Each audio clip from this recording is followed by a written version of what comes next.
பெரிய அளவிலான தொகுதிகளை நாம் பெற இயலாத சூழலில் இருக்கிறோம்.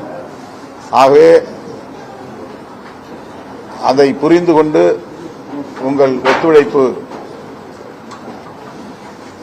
கட்சி தலைமைக்கு தேவை என்பதை வரத்துக்கு திமுக விருப்பமே எப்பவுமே கிடையாது. சும்மா பேரு மட்டும் சமூக நீதி சொல்லுவாங்க, ஆனா அவங்க அதிகாரத்தை உருவாக்க மாட்டாங்க. அண்ணல் அம்பேத்கர் என்ன சொன்னாரு? அதிகாரத்தை அடைவதுதான் சமூக நீதிக்கான அடித்தளம். எல்லோரும் சமத்துவத்தை உருவாக்கணும்னா அதிகாரத்தை அடையணும் ஒரு கட்சி. அப்ப நான் அப்பையில இருந்து பதிவு பண்ணிட்டே இருந்தேன், உருக்கமா நான் இன்னைக்கும் பதிவு பண்றேன். அண்ணன் திருமாவண்ணன் அவர் மேல எங்களுக்கு அன்பு இருக்கு, மரியாதை இருக்கு. நான் அப்பயே சொன்னேன், இவங்க எல்லாம் ஏமாத்துவாங்க, இவங்க நம்பாதீங்கண்ணே. இப்படி சொன்னதுக்காக என்ன கட்சி விட்டு தூக்குனாங்க, அதை விட்டுருங்க, அது பிரச்சனை இல்லை. அப்ப திமுக இல்ல நம்ம பிஜேபி எதுக்காக எப்பயுமே முதலமைச்சர் ஸ்டாலின் ஒன்று சொல்லுவாரு, நம்மெல்லாம் சீட்டு கூட்டணி கிடையாது, நம்மெல்லாம் ஒரு கொள்கைக்கான கூட்டணி. ஏன் கொள்கைக்கான கூட்டணின்னா கூட இருக்க உங்களுக்கு சீட்டு கொடுக்க கூடாதா?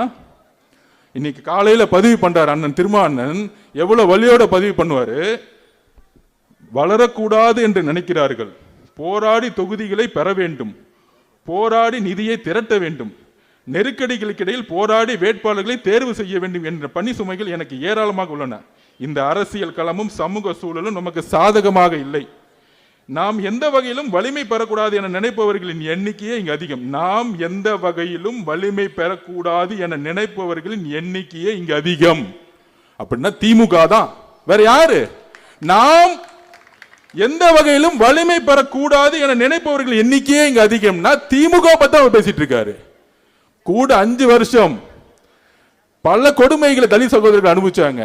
ஆனால் கடைசியா 5 தொகுதிக்கு மேல கிடையாது, 6 தொகுதிக்கு மேல கிடையாது.